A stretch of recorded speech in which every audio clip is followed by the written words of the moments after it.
Welcome. The patch notes are the same for both generations. I'm going to have one link down below so you can read this on your own if you want to. FIFA Ultimate Team made the following changes. During away matches, players will see their own equipped pitch line colors instead of their opponents. Updated transfer market and stadium search filters to match the look and functionality of the transfer market player quality search filter. Address the following issues. In terms of further instances of some players seeing an initializing message when attempting to matchmake in division rivals and not finding an opponent. Probably because you suck. In some cases, team management options could not have been adjusted during a division rivals match. In a rare scenario, players were not able to enter the Foot Champions menu. Some SBC's UI elements did not display correctly, as well as a match UI that did not display an image for some player items when displaying the players to watch overlay. Images on the Foot Heroes player items did not always display correctly. Flare shots were not always being counted towards objective progress. An event countdown timer incorrectly displayed when no event was active. In the objectives menu, the progress bar on the Foot Champions Playoffs tile did not always display correctly after losing a match. This was a visual issue only. The Foot Champions preview screen did not always display its navigational tabs correctly. A placeholder UI element was unintentionally available in the menus and could have generated a message regarding finals qualification when selected. This was a visual issue only, again, and had actual no impact. The captain of a co-op lobby could not select the edit squad option while they were the only player in the lobby. The in-game friends list button call-out could sometimes not appear. It's because they know you have no fucking friends. Gameplay made the following changes. Driven passes are now more likely to be intercepted by players standing in a ball's travel path. Seems to make sense. Some dribbling animations triggered by moving the left stick, which include the ball carrier, taking small touches to avoid a potential tackle, will now only occur when the contextual agile dribbling setting is set to on. When defending a cross with the auto-switching setting set to automatic, on-air balls and loose balls, or only air balls, an automatic player switch will occur slightly faster than before. Give this video a thumbs down and I'll make sure when your lady friend goes to hang out with you, your balls are nowhere to be found.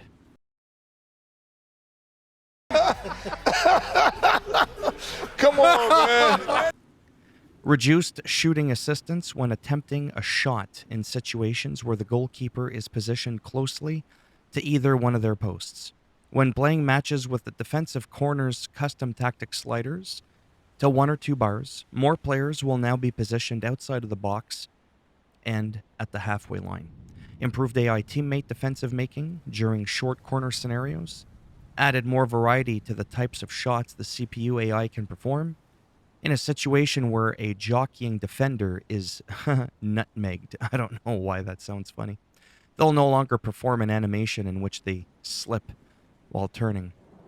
It just sounds raunchy, getting nutmegged. If I got nutmegged, I don't feel like I'd be able to perform certain animations either.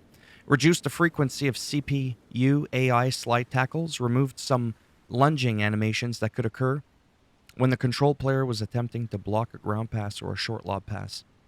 Addressed the following issues. Goalkeepers were sometimes unable to make saves when shots were aimed close to them, between their knees and head. I'm not going to touch that one. When playing matches with the defensive depth custom tactic slider set to 70 or above, defenders could unintentionally drop too deep into their own half. When attempting to perform a right stick player switch to the center back, a different player could sometimes be switched to instead. In some situations, goalkeepers were not making successful saves on shots that were within reachable diving distance. When performing a right stick player switch, the next player indicator could sometimes appear over an unintended player, as opposed to the player that was originally switched off of. A white placeholder UI element could have sometimes displayed near players during matches. In rare instances, a goalkeeper could deflect a savable low shot into their own net. Sometimes a goalkeeper could commit a foul without a referee awarding a set piece to the other team. The team press meter would unintentionally decrease while team press was starting up after its activation. When activating player lock, a player switch could not be requested until the player let go of the right stick input, then made the player switch request. Sometimes a foul was not called following a tackle that was clearly late. When losing the ball in a rare situation, the original ball carrier could become stuck in place. When requesting a first-time driven pass, the let ball run command was sometimes being performed. In rare situations, play could continue for a short period of time after a penalty kick was called. The correct penalty kick would eventually be awarded. Fucking penalty kick in your ass. In a rare situation when passing with a goalkeeper in co-op play, the goalkeeper would remain the selected player until a manual player switch was requested. When standing up after a slide tackle, a foul could be incorrectly called on the player standing up. Should have stayed down. In situations where a defender would make an unsuccessful attempt to block a shot, an animation could occur, which involves the player moving their leg away from the ball. This was a visual issue only and did not affect the outcome of the situation. In rare situations, when the ball was far from the ball carrier's feet, a requested pass or shot could take too long to occur. The defending player could unintentionally deaccelerate when chasing after an air ball. When rushing the goalkeeper towards an incoming ball, sometimes the goalkeeper would get close to the ball without reacting to the ball, resulting in a loss of possession. When you see the ball, you grab that ball. The next player's switch indicator could sometimes unintentionally switch from center back to another player in inappropriate situations, doing inappropriate things on the field. In some rare situations, a requested fake shot could not be performed, and the control player would not animate correctly. In very rare circumstances, the goalkeeper could teleport when making a diving save. In very rare circumstances, I've already read that. Sometimes the drag-to-drag skill move could have been unintentionally requested. When making a catch, the goalkeeper could sometimes unnecessarily fall to the ground, unless he was having, a fucking stroke or an aneurysm. But let's just assume the ball could travel through a defender. In a rare situation when the ball receiver would make a touch on the ball prior to the defender attempting to make contact with it.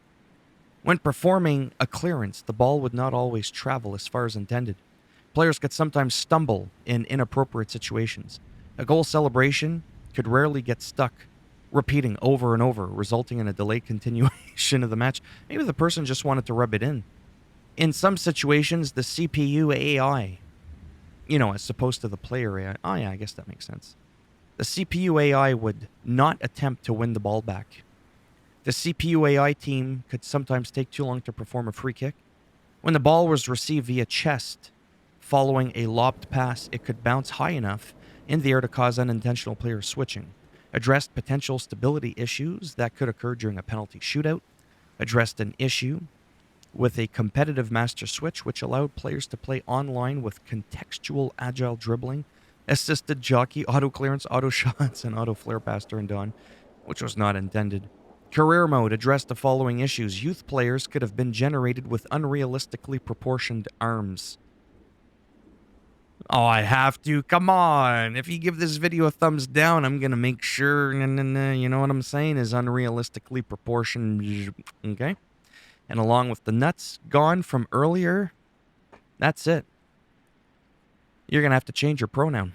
Youth player names and numbers did not appear on their kits during matches. Sorry, I'm so immature, I love it. In player career, the pros overall and positions could be unintentionally changed after editing them. When coming on as a sub in player career, the team's tactics, playstyle, and difficulty level could get reset. Youth players born after 205 were showing a 1980 birth date when being edited. Youth player progress could sometimes become unintentionally stuck.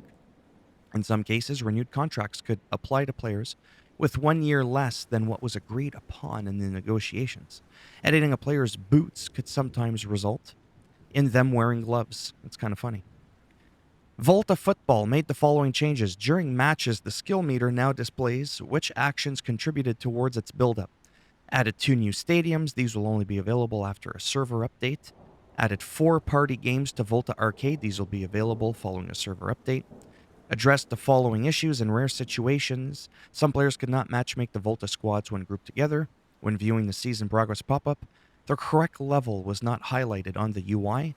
This was a visual issue only. The season progress button callout was not always present in the UI. When attempting to trigger a run, a simple skill move could have unintentionally been performed. What skill that is, we don't know. The closest to the pin, yeah, I bet, and bucket ball party games could have sometimes used an unintended camera angle. In some instances, a Volta arcade tournament did not begin until at least one player left before the first party game took place. The season progression post-match screen did not always display correctly.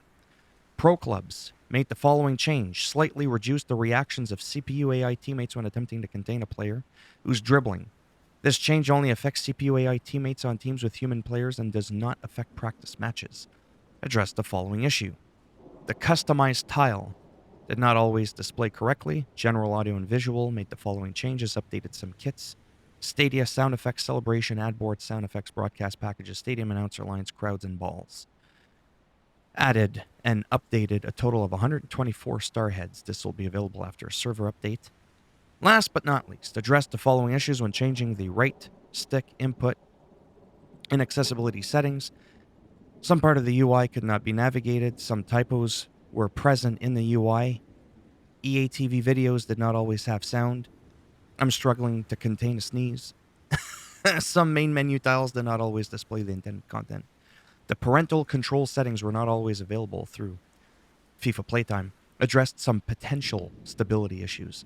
Well, it looks like this whole fucking thing was unstable. That's a big update. I think that's got to be one of the biggest updates, if not the biggest update this game's gotten, as far as I remember. If you liked the video, thumbs up. Didn't like it, thumbs down. You already know what's going to happen. And if you want to subscribe to the channel, obviously that would be great, but if not, thanks for stopping by anyways. Take care. Maybe I'll see some of you in the next video. Bye for now.